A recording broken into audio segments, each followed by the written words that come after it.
এই যে বিশাল বড় মাছ উঠছে দেখা যায়। এই যে সর্বনাশ, দাদা এটা কি মাছ?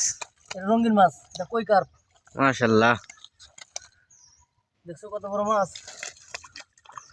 অনেক শক্তি দেখা যায়।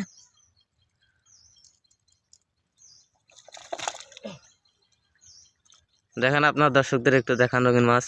এই যেটা রঙিন মাছ কই কার্প। ওই যে সর্বনাশ, এই যে আরো আছে।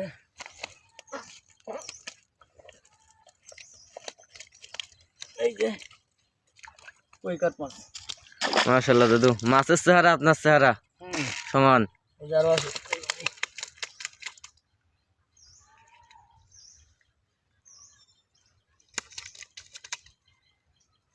এই যে এটা রঙিন মাছ, এটা হচ্ছে কই কার্প।